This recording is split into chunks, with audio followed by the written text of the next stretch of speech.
Hi.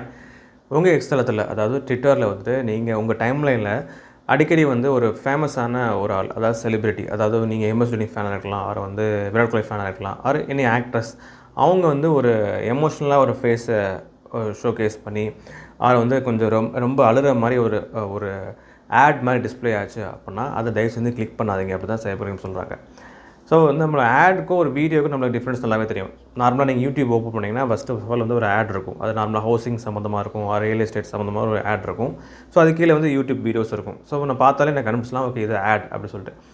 But வந்து இந்த இடத்துல வந்துட்டு நம்ம ஒரு செலிப்ரிட்டியை ஒரு ஃபேஸை நம்ம ஒரு ஷோகேஸ் பண்ணும்போது நம்ம வந்து இவங்க இப்படி எக்ஸ்பிரஷன் கொடுக்குறாங்க. ஸோ அந்த மாதிரி ஜஸ்ட்டு வந்து அது ஆடாக வீடியோவாக அப்படி ஜஸ்ட் அனலைஸ் பண்ணது முன்னாடி நம்ம ஃபஸ்ட் ஆஃப் ஆல் நம்ம வந்து நம்ம விரல் வந்து கிளிக் பண்ணிடும். ஸோ இப்படி கிளிக் பண்ணுறதுனால வந்துட்டு அந்த கிளிக் பண்ணோன்னே அது ஒரு வெப்சைட்டுக்கு ரீடைரக்ட் பண்ணி போயிட்டு அங்கே பார்த்தீங்கன்னா ஒரு நார்மலாக ஒரு இவ்வளோ அமௌண்ட் போட்டிங்கன்னா இவ்வளோ ரிட்டர்ன்ஸ் எதிர்பார்க்கலாம். ஸோ அந்த மாதிரி ஆட்ஸ்லாம் அங்கே இருக்கும்.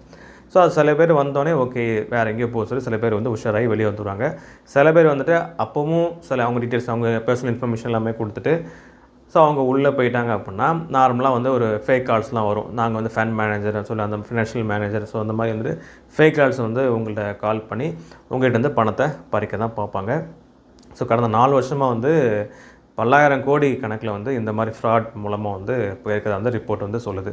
ஸோ அவங்க என்ன சொல்லுவாங்க அப்படின்னா எந்த ஒரு லிங்க்கை நீங்கள் கிளிக் பண்ண போகிறதுக்கு முன்னாடி இதுக்கு சேஃப் அண்ட் செக்யூராக ஸோ அந்த மாதிரி பார்த்துட்டு தான் நீங்கள் வந்து கிளிக் பண்ணுவோம் அந்த மாதிரி சொல்கிறாங்க. ஸோ எப்போவுமே இப்படி தான் நார்மல் ட்விட்டர் மட்டும் இல்லை ஃபேஸ்புக் இன்ஸ்டாகிராம் யூடியூப் எதுலையாவது நீங்கள் வந்து ஒரு வித்தியாசமான ஒரு செலிப்ரிட்டியாக வந்து ஒரு ரொம்ப ஃபேமஸான ஒரு ஆள் வந்து ஒரு எக்ஸ்பிரஷன் மாதிரி கொடுத்து நீங்கள் பண்ணியிருந்தாங்கன்னா அது ஒரு ஆட் இன்டர்ஃபேஸில் இருந்துச்சு அப்படின்னா அதை நீங்கள் தயவு செஞ்சு கிளிக் பண்ணிடாதீங்க. ஸோ அப்படி கிளிக் பண்ணிங்க அப்படின்னா உங்கள் பணம் பறிப்போவதற்கு நிறையவே வாய்ப்புகள் இருக்குது. ஸோ இப்படி உங்கள் ஏற்கனவே இதே மாதிரி உங்கள் பணம் பறி போயிருந்தது அப்படின்னா இதே மாதிரி ஃபினான்ஷியல் ஃப்ராட் மூலமாக பறி போயிருந்தது அப்படின்னா நீங்கள் காண்டாக்ட் பண்ண வேண்டிய ஹெல்ப்லைன் நம்பர் வந்து 1930. இது வந்து கவர்மெண்ட்டோட ஹெல்ப்லைன் நம்பர். ஸோ இதுலேயும் பண்ணிக்கலாம். அப்படி இல்லைனா வந்து www.cybercrime.government.in இந்த வெப்சைட்டில் போய் நீங்கள் கம்ப்ளைண்ட் வந்து ரெஜிஸ்டர் பண்ணிக்கலாம். ஸோ எந்த ஒரு வெப்சைட் இருந்தாலும் சரி எந்த ஒரு லிங்காக இருந்தாலும் சரி நீங்கள் கிளிக் பண்ண போகிறீங்க அப்படின்னா ஸோ அது 100% சேஃபாக அந்த மாதிரி அனலைஸ் பண்ணிவிட்டு கிளிக் பண்ணுங்கள். நாட்களில் வந்து டெக்னாலஜி வந்து வளர்ச்சி அடைஞ்சிட்டே இருக்குது. ஸோ அதேமாதிரி சைபர் க்ரைமும் வந்து வளர்ச்சி அடைஞ்சிட்டே இருக்குது, அதாவது இன்க்ரீஸ் ஆகிட்டே இருக்குது. ஸோ அதுலேருந்து நீங்கள் தப்பிக்கணும் அப்படின்னா நீங்கள் டெக்னாலஜியை கையாளுகிற முறையும் வந்து கொஞ்சம் வித்தியாசமாக தான் இருக்கணும். ஸோ அப்போ தான் வந்து நம்மளோட ஃபினான்ஷியல் ஸ்டேட்டஸ் வந்து சேஃப் அண்ட் செக்யூராக இருக்கும்.